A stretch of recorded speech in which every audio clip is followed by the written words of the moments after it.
Hi guys, Ninja Prav here again. Welcome to this another episode of Enterprise IT Blog, where Richard and myself will be bringing you all this information from enterprise IT space. Hey Richard, how are you today, mate? Hey, good buddy. Good to be back again.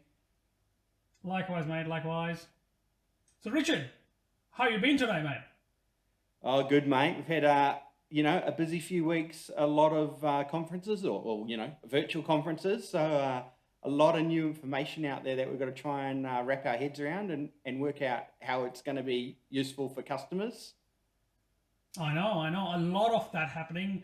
Like if you're a Microsoft customer or a Microsoft fanboy like myself, obviously Inspire happened. Then if you're a VMware person, then VMworld happened.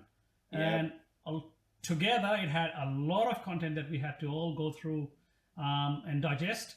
And talking about VMware, obviously you and I both had the opportunity to see a few sessions live. Not live, but those recorded sessions. Yeah, that, virtual live. the virtual live that we have. Yeah. And digest a lot of information that came out of it.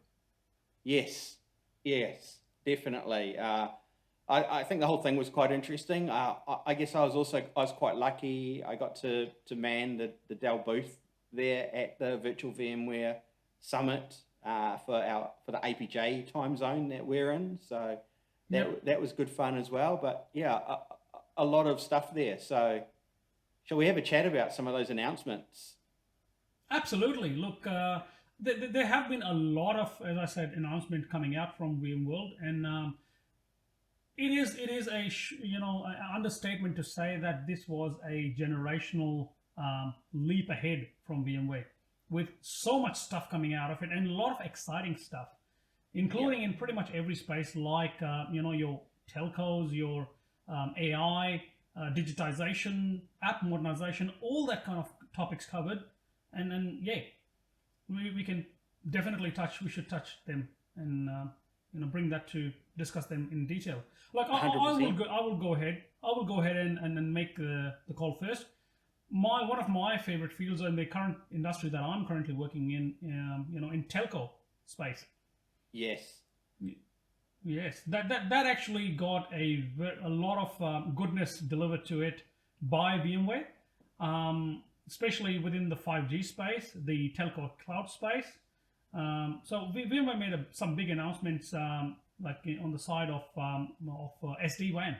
So how that would change, how the SD-WAN and evolution of that to the next stage, and using the goodness of things like VeloCloud, and in combination with other VMware products like Carbon Black, how that would help our telco customers to modernize their infrastructure and make the most out of their investment within the VMware technologies. So just quickly on that, so VeloCloud is their SD-WAN offering, correct? Yep, correct. And Carbon Black is the security suite. It's right. Yeah, gotcha. Yeah. So the best part, what I liked, and that summarized pretty much within one slide. If someone asks me that, why are you so excited about it? Well, VMware traditionally being a hypervisor player or virtualization player or infrastructure leader in its space, when it comes to telco, they were always a leader, but they were not one of those mainstream players. But now with the acquisition of VeloCloud and Carbon Black and combining the two powers together, they have made miles ahead, themselves miles ahead within this whole space. I'll give you a quick example. Like one thing that I heard, and if people have seen those presentations themselves, they'll probably remember this one, where VMware defines that your data center boundaries are no longer within the confines of your own data center or your offices. Yes. With pretty much more than 50% of the world's population working from home at some stage this year, if that is becoming your edge, that is your parameter for your data center. How are you going to secure it? I mean, yes, in a household you have your SOE device with all the VPN connectivity in there. How would you make sure you have the right performance? Because there are two kids in the house, and the missus and husband are working, but kids are on Netflix watching that 4K Star Wars movie at the same time, and dad is trying to do some work. Yep. So security, one thing; performance, another thing. Where how would, as an enterprise, you ensure that your employees are getting enough share of the bandwidth that it's not affecting negatively on their working style, on their working experience, on their productivity? And it's really interesting that you say this, right? I literally had just got off a Zoom. You're probably on the same Zoom call that we had internally, talking about stuff where, you know, it's an internal thing that we have where they're giving us technology briefings, and VMware were briefing us on that. And one of the questions that someone put up in the Q&A, I don't know if you saw it, mate, was, you know, do we need a new brand for SD-WAN and remote office and stuff for remote home? To enable all these you know, people working from home now? Is that something that we need to actually market towards? And like, I think that's what you're talking about now, right? They haven't quite gone as far as, you know, productizing it and going, VMware at home package or something, but they've got the solution to enable that. They have, and then the best part is it's not about what solutions are available in the market. It's how easy they are to implement, how easy they are to maintain, and how easy they are to you know, migrate to and, you know, upgrade. That's your day one, day two challenges. That's where VMware excels. We all know how easy it is to manage a VMware cluster is from a you know, VCF look and feel. It becomes so easy. It's all a browser. You're just doing it. It comes naturally to you, and they're bringing that. That the power of you know, presenting the information in a very simple and intuitive way that your consumers, your administrators, can just consume it and manage it in an easy format.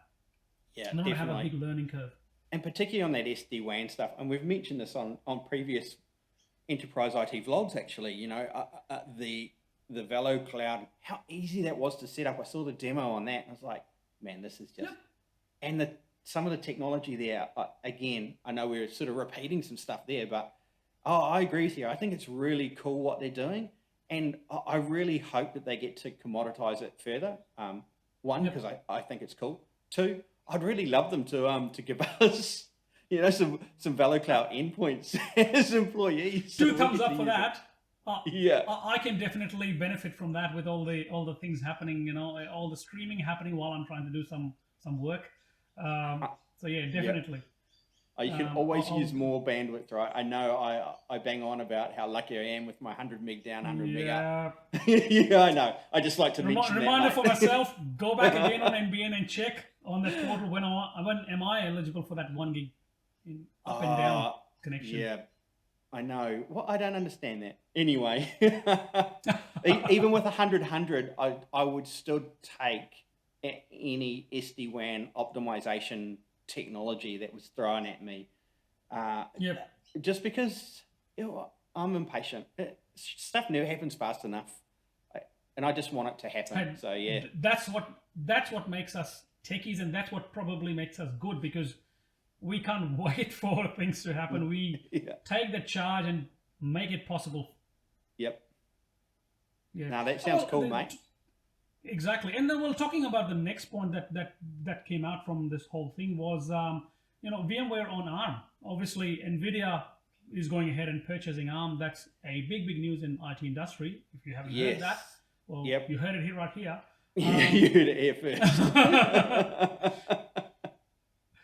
So that's something, and I've already seen you know, blogs coming out especially from a lot of you know, V experts that have already been putting up ESX on ARM, and you know, the magic that brings it with a low power device running large clusters to do things at your edge environments, your robo offices, those kind of places where, you know, you just need small power to run multiple devices, and obviously with the combination of Tanzu running on it, with you know, your power of running Kubernetes enabled cluster.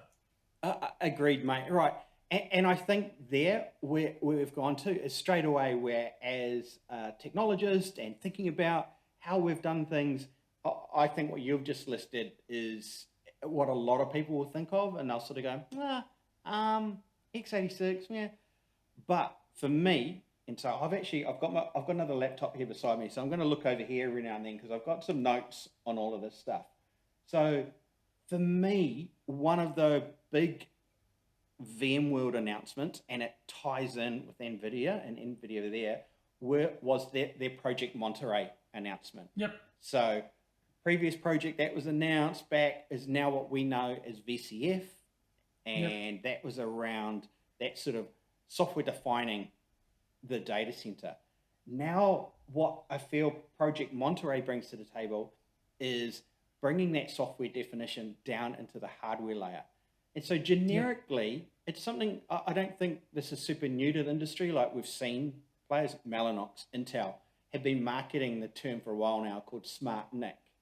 And I've spoken to a few customers about it, and we've had chats around their environments and stuff. And a lot of them just go, I don't understand. And I think the use cases for it, as it was, are quite niche. One of which is, okay, I need full encryption of data on the wire at 100 gigabit plus speeds. Okay, then I think some of those SmartNICs deliver on that.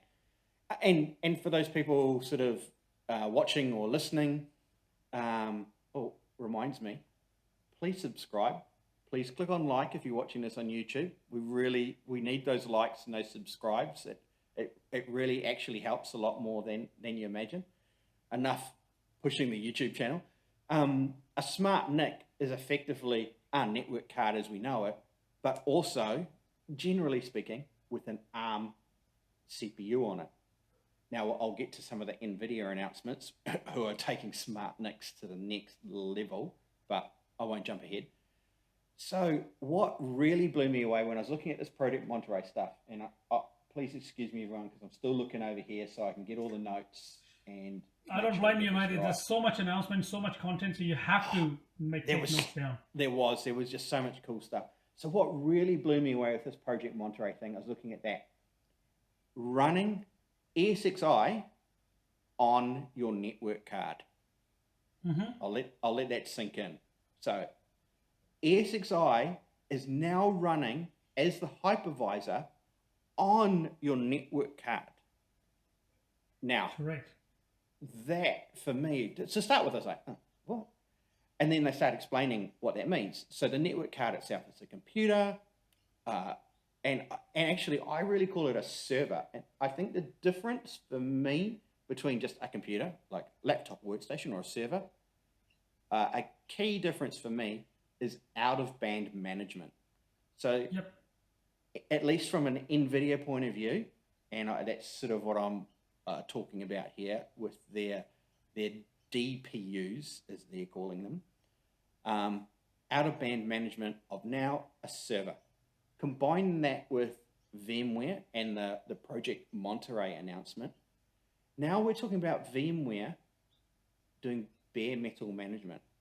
Because now your actual x86 server, you can reprovision that for whatever you want. So maybe you go, I don't want a hypervisor on this box. Maybe it's more suitable to run a bare metal, I don't know, maybe you're just running a bare metal Kubernetes cluster, or maybe you're running Cloudera or Splunk, and you think, right, well, I just want to run that bare metal, but you don't want to lose the great manageability and the advantages that you sort of previously got from running things virtualized. Now you sort of, in a lot of cases, get that best of both worlds, right? Reprovision the hardware, the x86 server. We're going to have to start calling it, being really specific, x86 server. The network card itself is still going to run all your ESXi stack. You'll have NSX on there. You're doing all your micro segmentation at a network level. That sort of remains stable. And then the x86 landscape and above is all, you can do all sorts of crazy stuff. And don't forget if you are a telco customer, for example, where the data latency is very important for you. Now this means that the traffic is not flowing. If you're, for example, looking at the encryption side of things, your data is not flowing up the stream all the way to your CPU to getting encrypted. That performance is now happening at the network card level. So you're Yes. getting that low latency, fast performance, all those benefits that you would require without plugging your CPU with all those extra functions. 100%. Like we've got CPUs now that are, okay, again, we'll look at those emerging workloads, data analytics or AI stuff, smashing that CPU. The more we can take sort of trivial infrastructure tasks off the CPU so that it can go and do real, I'll say Correct. business-centric workloads, fantastic. Yep. And then, now I'm going to go back over here again, and I'm going to go to the DPUs. Right, so, and this, I guess, is, NVIDIA also had their conference on, GTC. And so they announced, what are they calling it? Bluefield 2 with the DPU, the data processing units. So this is their rebranding of SmartNIC. And as I said, at the moment, Bluefield 2 is, dual 200 gig, dual 100 gig ports and ARM CPU. But what they announced, let me get the name right. So the next iteration, Bluefield 2X. Now we're talking about that same SmartNIC, but with a GPU on it as well. Correct. I mean, And this changes a lot of things, man. Once SmartNIC with GPU, yep. all bets are off. Like, this is just unbelievable. The next level. Yep. And to be brutally honest, I still am not certain that I understand what the real use cases are for that yet. But man, I'm looking forward to it because I think it'll be just bonkers. Like I'm sitting there going, we still joke about it, right? Every now and then in the old days when we used to get together and, we laugh about how old we are and, my phone's got more processing power than, what they used to put man on the moon and all that sort of stuff. Now we're just going to be going, my network card has got more processing power. And the thing that I really like about it, though, was, again, I'm going to loop back to that out-of-band management stuff. I like that they've learned from the past experience. You can't just push this product out there and not consider how day two operations are going to work on this thing. Because you can have the grooviest, awesomest widget, and if it's just an epic pain in the ass to manage, then it's just not going to work. Exactly. In this modern software-defined data center era. So I think there's... I still can't even get my head around all the use cases that we're going to start seeing with this. I can definitely see what one of the use cases that, from my experience, that my customers have been using, and they are craving, or they were craving for something like this, if it was like 10 months ago, so when I talked to them last, where if you are an AI ML kind of shop where you want to do those analysis and training of your data modeling and things like that, you do not need that high-end CPU. Obviously, because CPU doesn't play much of a role. I mean, it does have a role, but not as much as what a GPU would in that, in crunching those numbers and getting that results out for you. Now you can have a SmartNIC combined with a high-end graphics card from NVIDIA and a sort of okay-ish CPU. So you're spending most of your money upgrading your GPUs where your maximum requirement to process your data is. So that gives you the most bang out of your buck, your investment that you're putting into that server. Just one of the use cases that I can think of straight away. Yeah. Oh, I'm thinking about crazy stuff, right? You think about what we've got at the moment, and I know that you're probably in the same boat that I am again, because we're both Dell EMC employees, so we've got all this power store training that's going on at the moment.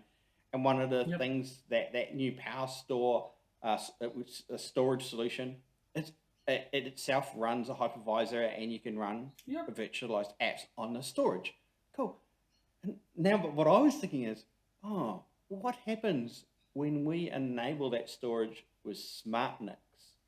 So now I'll be able to run like put an array in that provides storage, run up some, some customer-based stuff out at the edge, remote office, and I've got a print server and Active Directory and DNS and all that stuff. Oh, that's running on the array.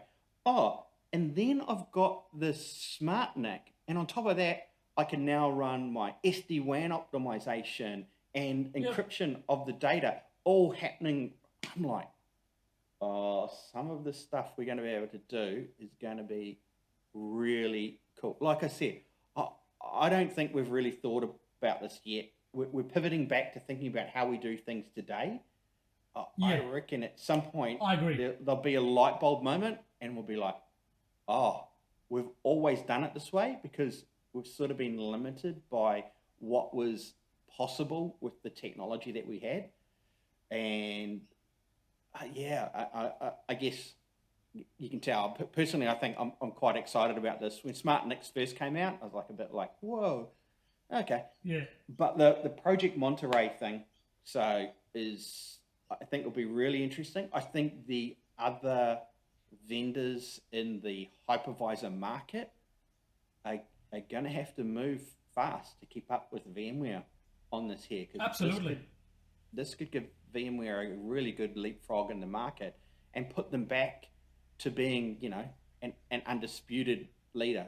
But that's not to say not that they weren't already, but now it will shoot them really ahead into the whole game. But then let's not talk about this all of it. We'll spend all the time talking about this. Let's talk about the next thing, which VMware also touched on during this VMworld, which was what they called as any app, what did they say? Any app, any cloud, any customer. Oh yeah. Or any device. Yeah. I think I got it right. Any app, any cloud, any device, which is basically. We'll put some graphics up and we'll make sure we get the right tagline. Yeah. Yes. Remember to edit that in. Exactly. This was their way of delivering that multi-cloud usage, because we all know every customer that we have would be using more than one cloud platform by one way or the other. Whether they're using Azure, AWS, or Salesforce, or Office 365, whatever you name it, they are using. Yep. How would you manage it on your day 2, day 3 basis? That's the challenge. And I can see VMware being one of the most powerful companies on the planet that can deliver this thing in a more efficient and more elegant way. And that's kind of they're trying to aim towards, again, by this announcement, providing that easy interface to manage everything. Yes. And in a seamless way. Yep. And like referring back to what I was saying about those SmartNICs, it's, the industry has realized now, I think, you can't just release a whiz-bang product and not think about day 2. And day 2 management is what you're talking about, right? It's something that VMware themselves have focused on a lot as well. And if I pivot back to the NVIDIA stuff, I think one of the things that I thought was really cool, I'm going to jump over here, where they've been clever again, is now this is sort of almost the opposite. I might call this minus day 2, because NVIDIA obviously are a hardware company. Like if you say NVIDIA to anyone, they think GPUs, hardware. But I think one of the differentiators for NVIDIA and why you might still use NVIDIA GPU instead of obviously AMD already in the market, Intel are about to or imminently release the GPUs that they've been talking about. So why do people use NVIDIA over AMD? And at the moment, the NVIDIA sort of go-to-market around that has actually been around their software stack and how easy it is to use their software development kit and the consistency of that SDK versus some of their competitors. Now they're taking us to the next level. And actually, the other thing I'll say about NVIDIA and their GTC conference, I think I have found the one other company on planet Earth that uses more acronyms than us. And that's NVIDIA. Oh my God. Those guys are crazy. I thought that we were bad. They are like black belt ninja acronym. Wow. I think they could have whole sentences with just acronyms.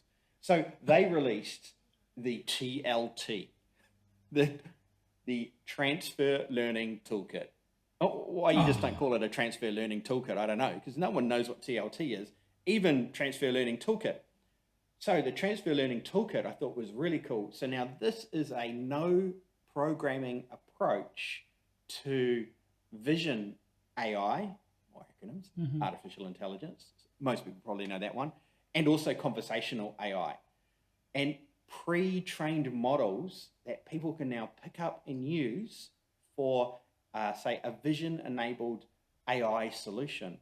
And instead of having to do all that training and understand how all of that needs to be programmed, and it's interesting, they call it no programming, but it's actually a Python library. So clearly, you know, when they say no programming, it's like easy programming is probably what... less programming.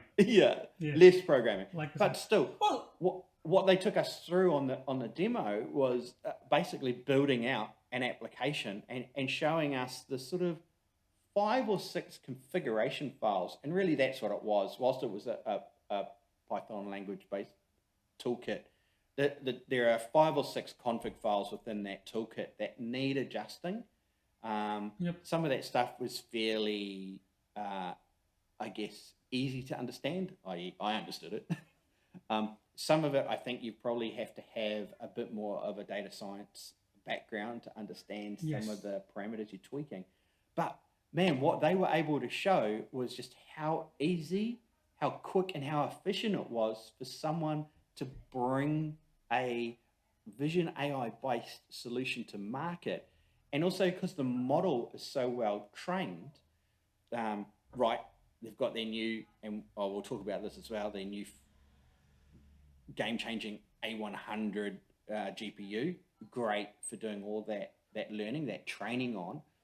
But because the model is so good as well, once you get to running or inferencing, as they call it, and now you're not running it on big bad boy A100s. Now you're running it on little edge devices on your SmartNICs or something crazy like that.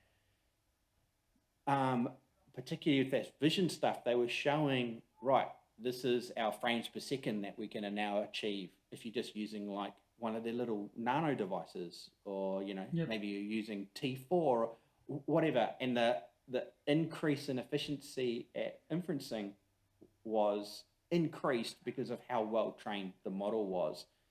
And I'm like, now that's clever, right? Because now that is cool. As customers have more choice in where they want to go with their GPU provider, NVIDIA, the hardware provider, are now bringing software that adds value to their hardware products. And I think this is the really clever stuff that vendors really need to understand. This is how we make customers successful.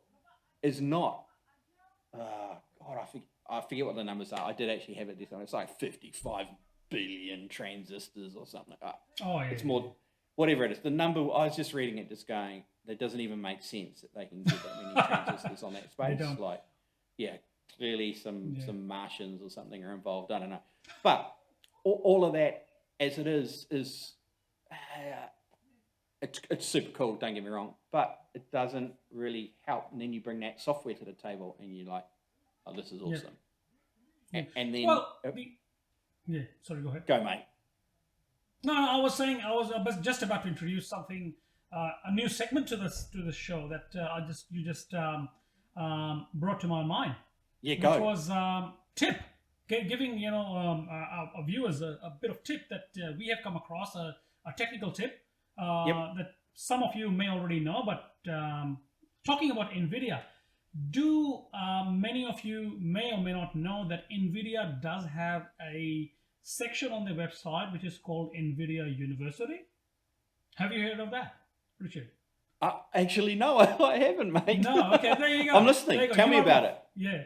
So NVIDIA University not only does provide a lot of learning courses, like, information about machine learning and AI, but what they also provide is a lot of trained models. So if you are a customer, low end, because majority of the work go in an AI ML goes in training your model on Yes.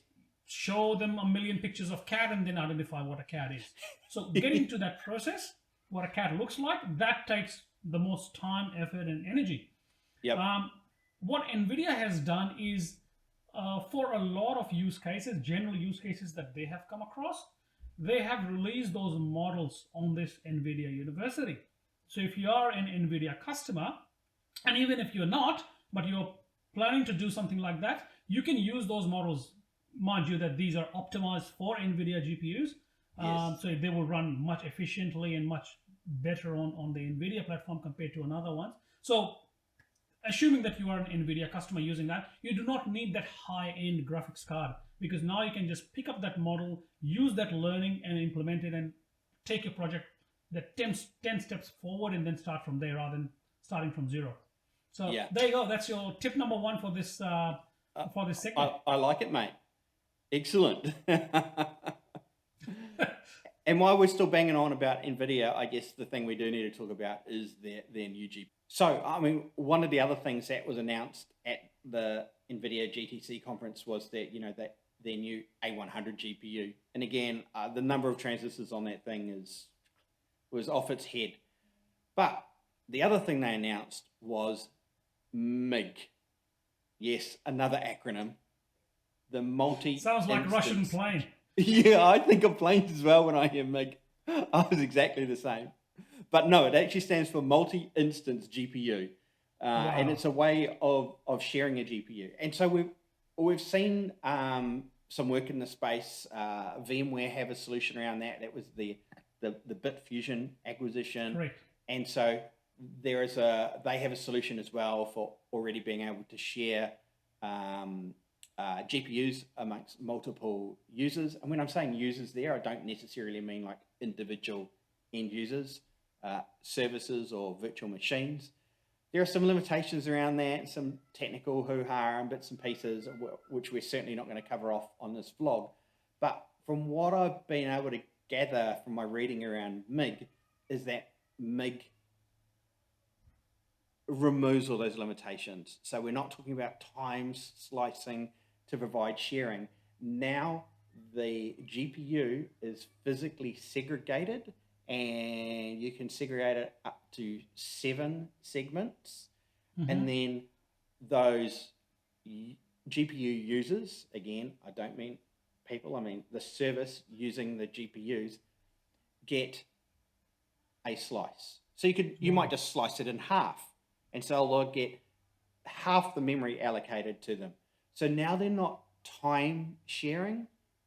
Now they just see a GPU with the memory and the number of cores that the thing's got available, and boom, away they go. Or you can splice it up, like I said, up to, I'm pretty sure it's 7 times, and then you get, I'm not going to do the math, 1/7 of the 40 gig of memory sitting on it.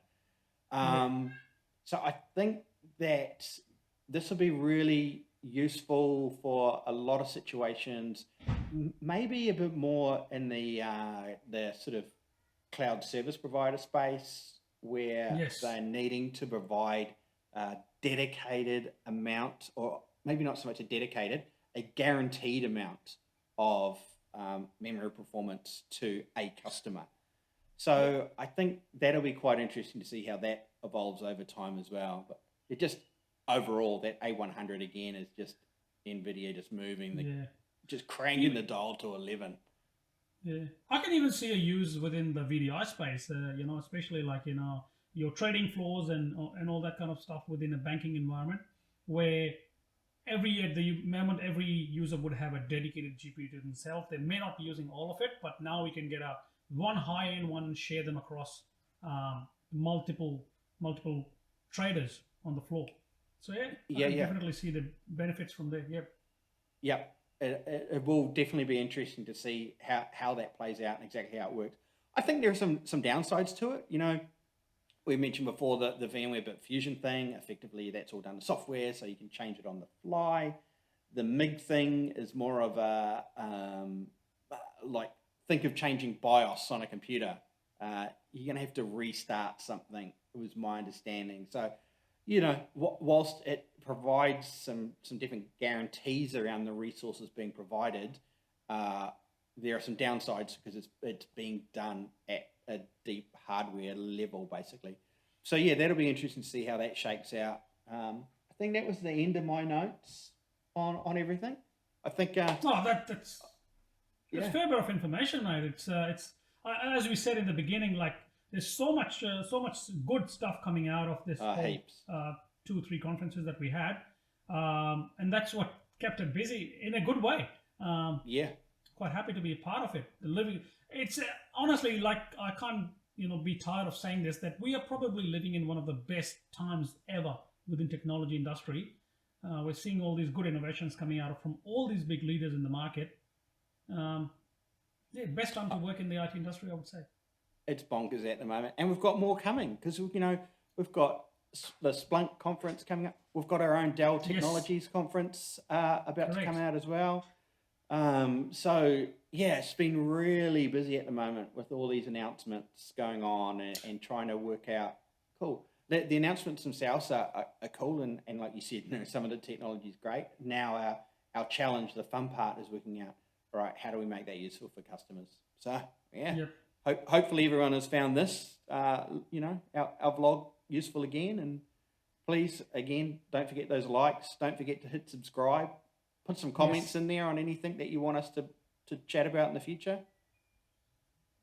Absolutely, Richard. I would double to that, because what I'm seeing, according to my stats, about 82% of our listeners, either on your channel or my channel, they're not subscribing. So guys, I would highly encourage you to subscribe either to my channel or Richard's, or to both if you can. Yeah, do both.